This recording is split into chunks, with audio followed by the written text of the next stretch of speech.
ఆనంద బాష్పాల దీవించు.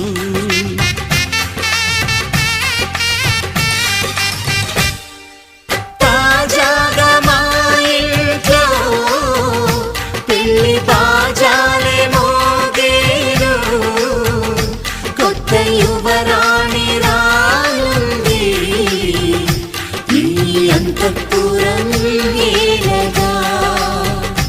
అంతా సంతోషంలో